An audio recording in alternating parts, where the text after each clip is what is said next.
तेनालीराम और राजगुरु। तेनालीराम जब बड़े हुए तो उनकी बुद्धिमानी के चर्चे पूरे गांव में होने लगे। गांव में जब भी कोई किसी समस्या में पड़ता तो तेनालीराम के पास उसके समाधान हेतु चला आता। तेनालीराम भी अपनी बुद्धिमत्ता के बल पर चुटकी बजाते ही समस्या का समाधान कर देते। तेनालीराम बुद्धिमान तो थे ही, साथ ही एक श्रेष्ठ कवि भी थे और उनकी वाक्पटुता का तो कोई सानी ही नहीं था। गांव वाले अक्सर उनसे कहा करते कि उन्हें महाराज कृष्णदेव राय के दरबार की शोभा बढ़ानी चाहिए। तब तक तेनालीराम का विवाह शारदा नामक कन्या से हो चुका। अपने परिवार के उज्जवल भविष्य की कामना में तेनालीराम के मन में भी महाराज कृष्णदेव राय के दरबार में जाने की आकांक्षा बलवती होने लगी। किंतु उन्हें ज्ञात नहीं था कि किस तरह वे महाराज के दरबार तक पहुंचे। संयोग से एक दिन महाराज कृष्णदेव राय के दरबार के राजगुरु तेनालीराम के गांव पधारे। तेनालीराम को जब ये ज्ञात हुआ तो वह भागे भागे राजगुरु के पास पहुंचे और उन्हें अपने घर भोज पर आमंत्रित कर लिया। राजगुरु जब तेनालीराम के घर आए तो तेनालीराम और उनकी पत्नी ने उनका बहुत आदर सत्कार किया, उनकी बहुत सेवा शुश्रूषा की। तेनालीराम ने उन्हें अपनी कविताएं सुनाई और अपनी वाक्पटुता से उनका मनोरंजन भी किया। उन्हें पूर्ण आशा थी कि उनकी सेवा और कला से प्रसन्न होकर राजगुरु अवश्य महाराज कृष्णदेव राय के दरबार तक पहुंचने में उनकी सहायता करेंगे।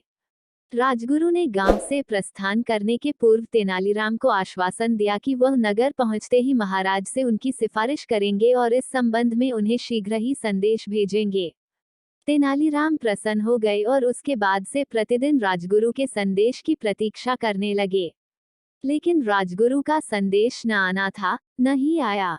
वास्तव में राजगुरु तेनालीराम की बुद्धिमानी देखकर भयभीत हो गए थे। उन्हें भय था कि यदि तेनालीराम राजदरबार में आ गए तो उनकी स्वयं की प्रतिष्ठा कम हो जाएगी।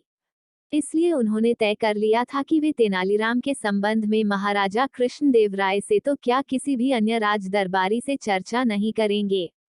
इधर दिन गुजरते जा रहे थे और तेनालीराम का धैर्य टूटता जा रहा था। गांव के लोग भी उन्हें चिढ़ाने लगे थे। अंत में तेनालीराम ने निश्चय किया कि अब वे राजगुरु के संदेश के भरोसे नहीं रहेंगे और स्वयं उनसे मिलने नगर जाएंगे। उन्होंने अपनी पत्नी को सामान बांधने को कहा और अगले ही दिन परिवार सहित विजयनगर की राह पकड़ ली। विजयनगर पहुंचकर अपने परिवार को एक धर्मशाला में ठहराकर वे राजगुरु से मिलने निकल गए। उनका पता पूछकर जब वे उनके निवास पर पहुंचे तो देखा कि वहां लोगों की लंबी कतार लगी हुई है। तेनालीराम भी कतार में लग गए। उन्हें पूर्ण विश्वास था कि राजगुरु उन्हें देखते साथ पहचान लेंगे और उनका स्वागत करेंगे। किंतु जब वे राजगुरु के समक्ष पहुंचे तो राजगुरु ने उन्हें नहीं पहचानने का ढोंग किया। तेनालीराम ने उन्हें अपना परिचय देते हुए उन्हें अपनी पिछली मुलाकात स्मरण करवाने का प्रयास किया, किंतु राजगुरु ने सेवकों से कहकर उन्हें अपने घर से बाहर निकलवा दिया। तेनालीराम अपने इस अपमान से बहुत दुखी हुए। उन्होंने तय कर लिया कि चाहे कुछ भी हो जाए, वे महाराज से मिलकर ही रहेंगे और राजगुरु से भी अपने अपमान का बदला लेंगे।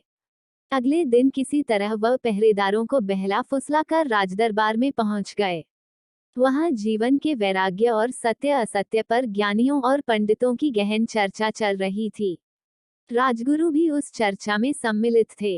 राजगुरु कर रहे थे, ये संसार मिथ्या है। जो भी यहाँ घटित हो रहा है सब एक दिवा स्वप्न है।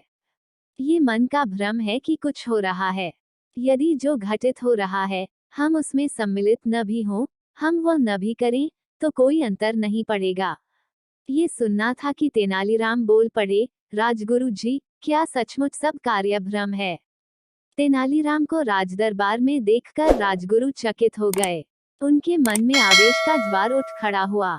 वे उसी क्षण द्वारपालों से कहकर तेनालीराम को दरबार से बाहर फिकवा देना चाहते थे, किंतु महाराज के समक्ष वे ऐसा नहीं कर सकते थे।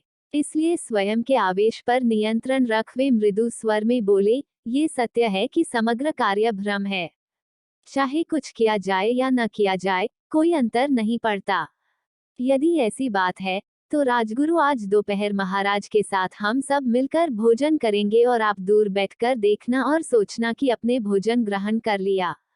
अब से प्रतिदिन ही ऐसा करना, क्योंकि कुछ किया जाए या न किया जाए, कोई अंतर तो पड़ता ही नहीं है।